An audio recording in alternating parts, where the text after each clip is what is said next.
a little bit about why you brush instead of spray or tip or pour? So the basic reason why I brush is because I don't have a spray booth.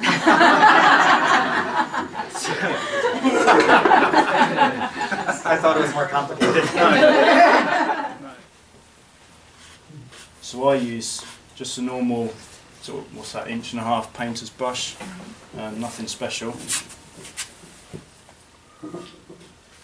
So to glaze inside these skinny tops, just put a blob in there and just blow it down.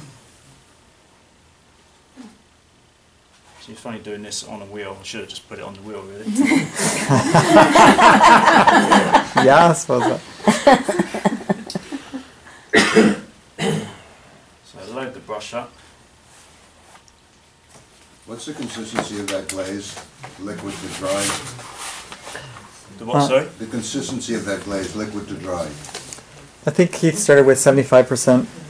Yeah, that's about 75% yeah. water to the dry. Yeah. I try not to go over that. And it has 1% CMC in it. Yeah.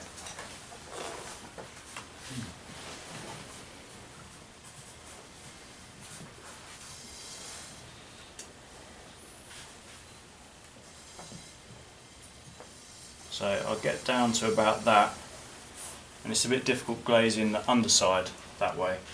So what I'll do then is then go up like that.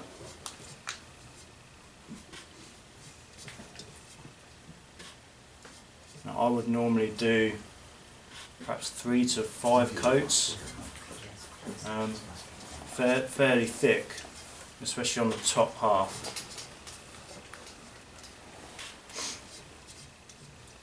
Again, depending on what glaze it is. Is there any particular reason why you switch directions? Well, just because trying to get the glaze up underneath, it just runs down the brush. Okay. Yeah.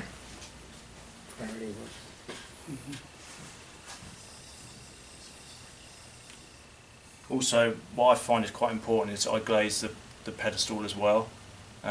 If you don't glaze the pedestal, it runs off quite unevenly, and you can get patches of thicker and thinner glaze. So once you get a layer or two on, it gets a lot easier to apply.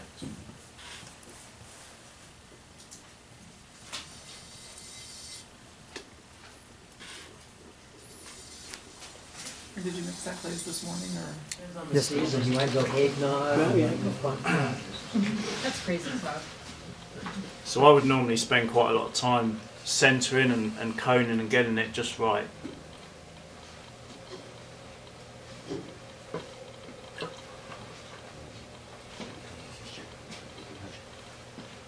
Even more so here because I don't want it falling over.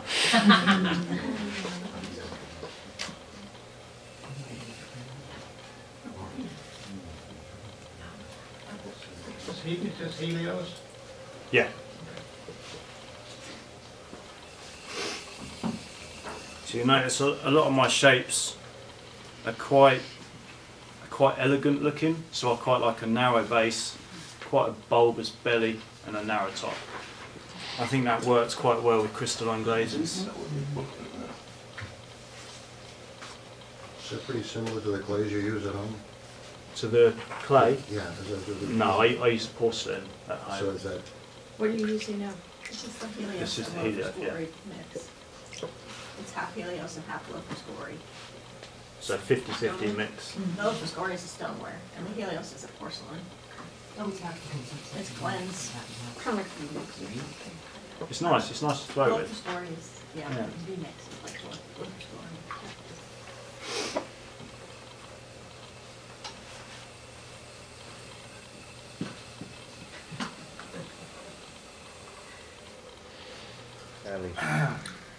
We're going back now.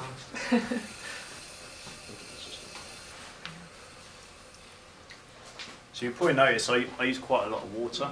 Yeah. Especially, I think a lot of people don't use hardly any water with porcelain. I do, but I use a blowtorch quite a lot. Did you bring that water with you? Special water, yeah. Yeah, I can sell you some if you like. I'll sell you a bridge. So to pull up, I kind of use this part of my finger, not quite my knuckle, just there. I have this hand, my little finger wraps over the rim like that to kind of keep it in check.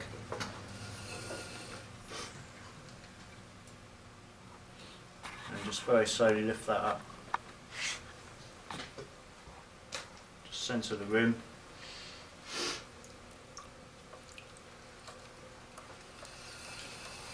A lot of water on the inside, but you're not taking it back out. Yeah, I've not got to that stage yet. I just wanted, because I usually remove it every time after I put it in. Okay.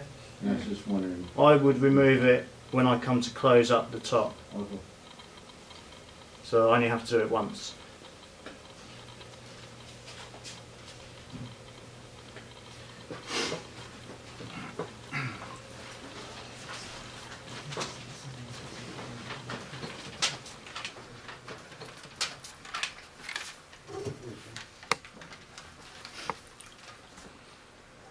You'll notice with each pull, I'm also pushing in at the base to try and get that narrower foot.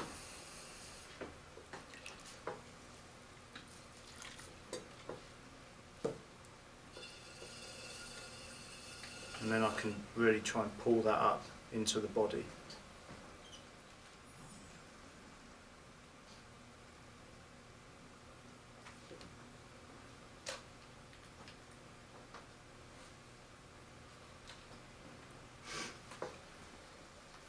Also, you'll notice I'll leave a bit of clay at the top so that I can then use that later to bring up. So this is probably my favourite tool, metal kidney or rib, whatever you want to call it. I use this all the time when I'm throwing.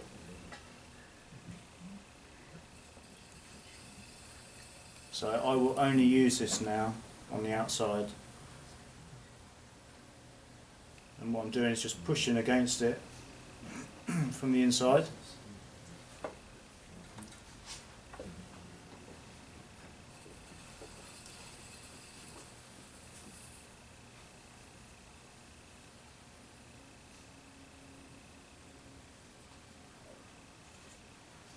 Are you using fingertips inside or the side of your hand? Yeah, just my fingertips like that. Okay. Yep.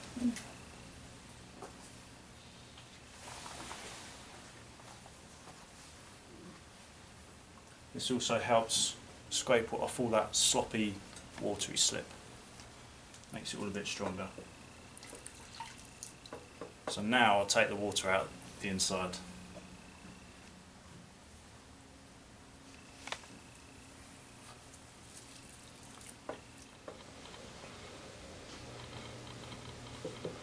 Now I'll just collar this in now.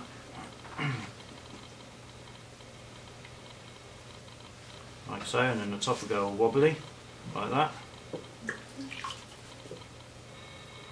Just a little bit of water, and just try and centre that up before throwing that. So what I'm doing is I'm squeezing it together and pushing it down at the same time, and that normally would resolve that issue.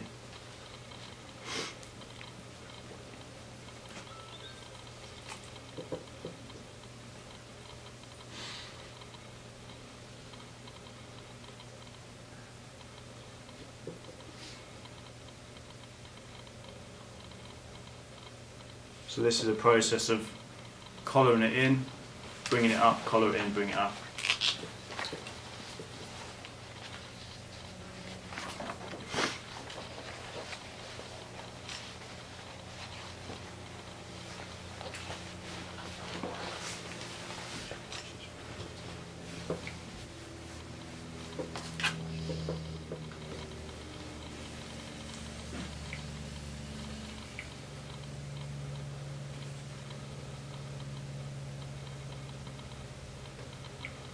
And every now and then I will go over like that with the rib, just to get those lines of water that are running down the side. Sometimes if you leave them, it makes the pot kind of wiggle around a little bit.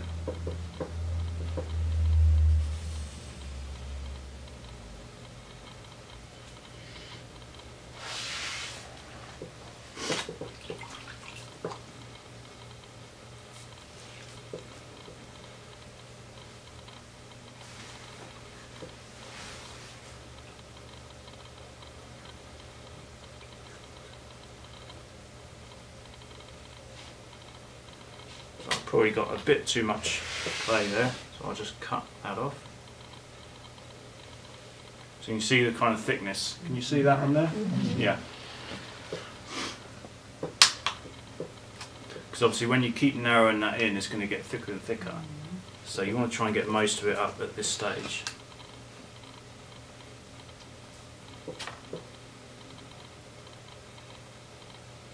And it's just a case of keep collaring that neck in.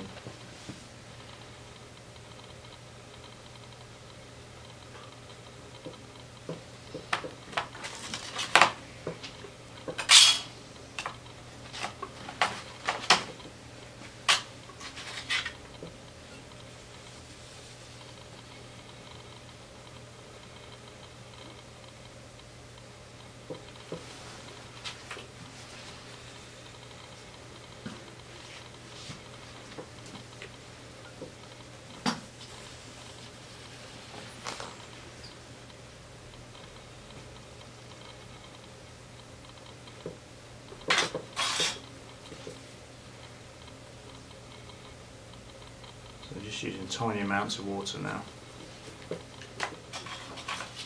So when it gets to this stage that you can't get your finger inside, I would use this needle tool, but I'd use this part. So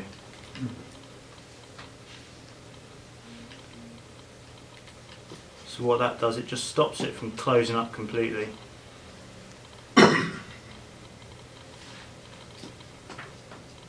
Helps support it. Cut that top.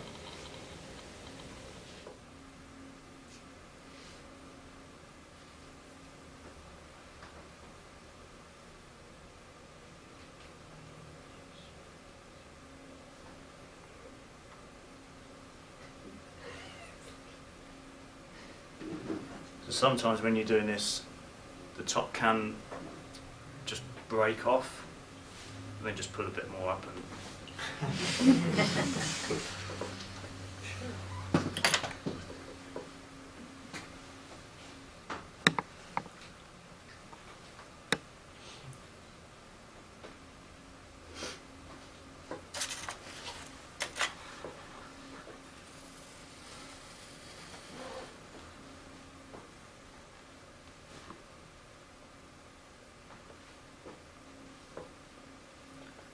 it's just a case of getting the shape right. So you don't want any kind of flat spots, or you want it nice and smooth curves.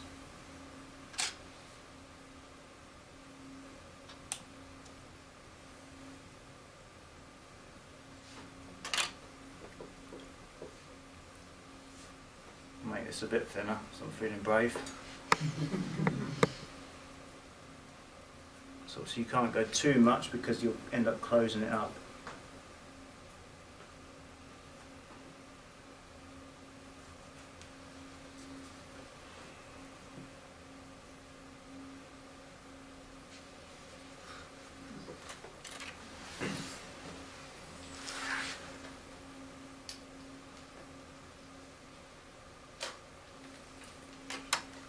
So then I'll torch that off again. And I'll torch that neck, and then I can finish that top up.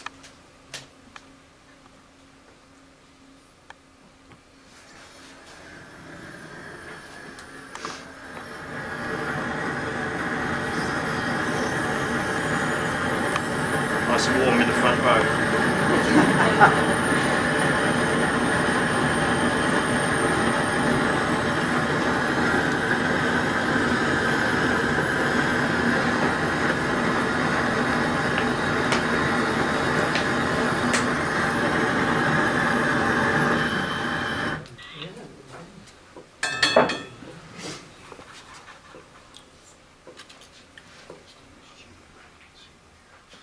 So that's stiffened up a bit now. So now what I do is I cut that top off.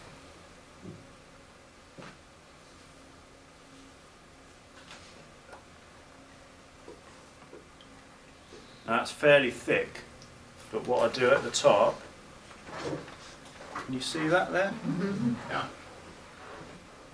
Is I'll just push that against my finger just to thin that top out.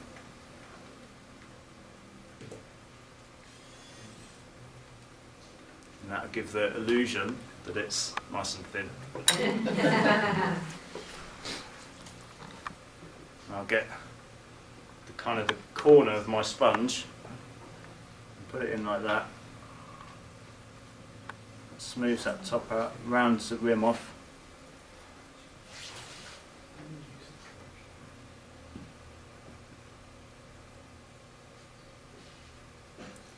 That's about it.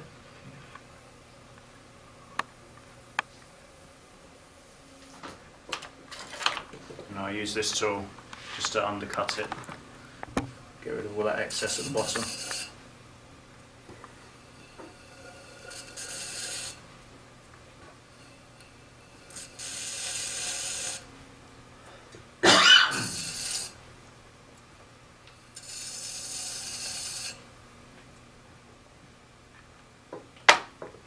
Okay, feel free to cut.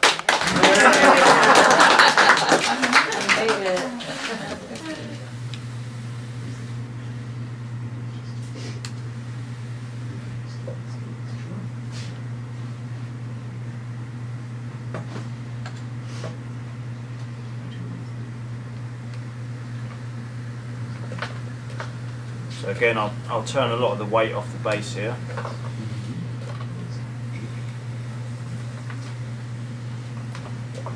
Get a nice narrow base.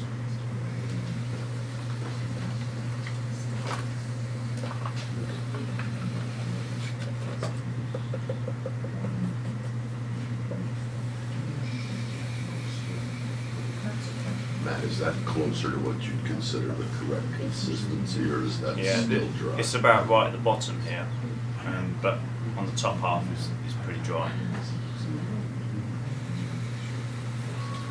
So you can see with this here, it's kind of burnishing just with the turning tool.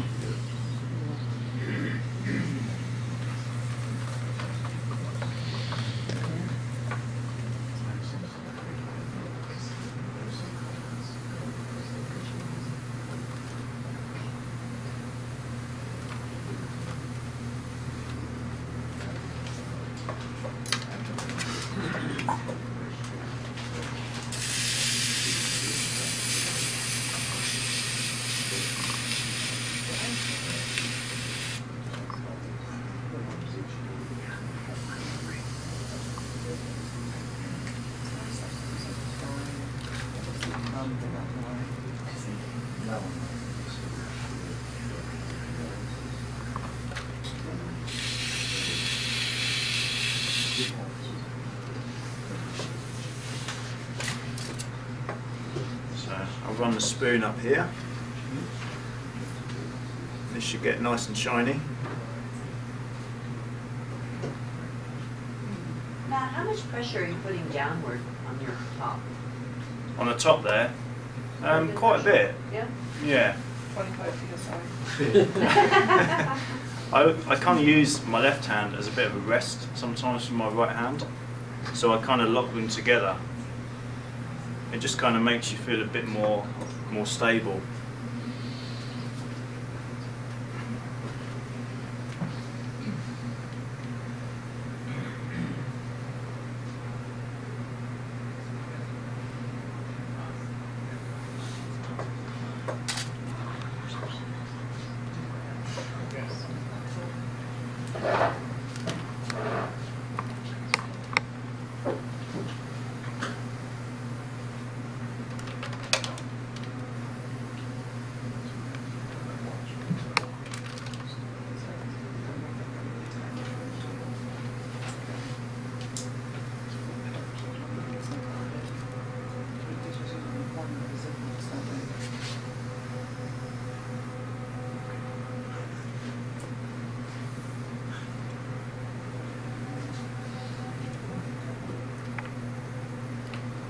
So I would normally leave the bases a little thicker when I throw, only because I've got to push my stamp into the base of that.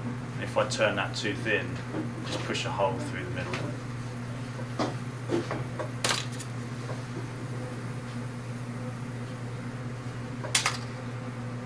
And I just run my fingertips over the corners just to sort of take that sharp edge off.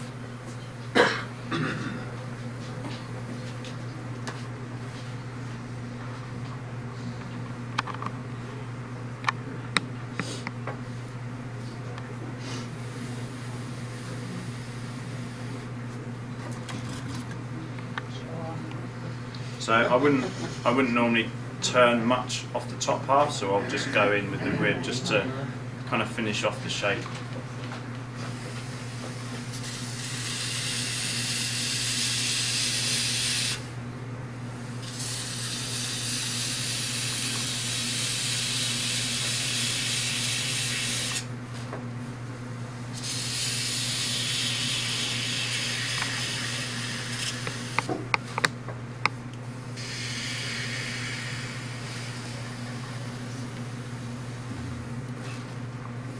When I turn, especially with the kidney, I have kind of equal pressure on my left hand pushing against it, especially when you get up to the top there. So I'll always have my left hand on the other side, and I'll just very gently just run that down, just to take those little throwing lines out.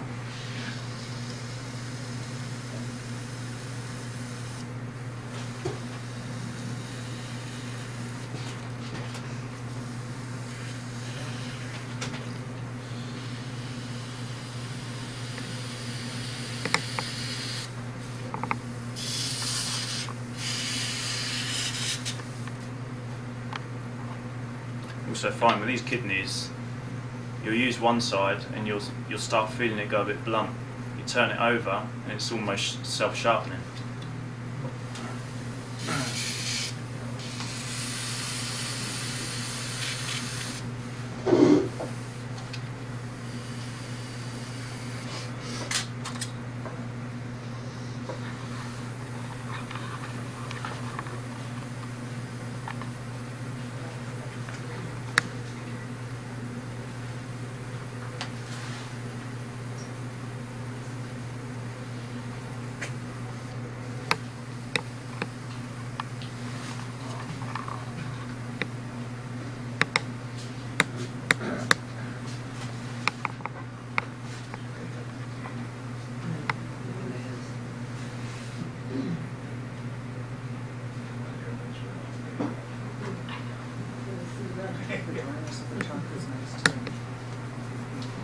Matt, I haven't seen too many people spend the time to burnish.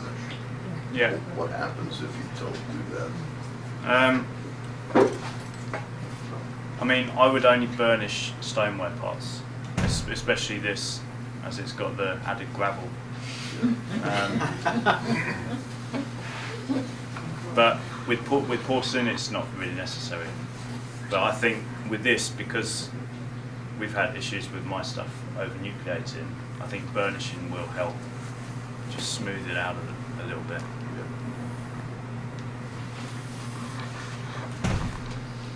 So there you go. Past that, you start hearing it ping, and then just give it a tap and it should just come off.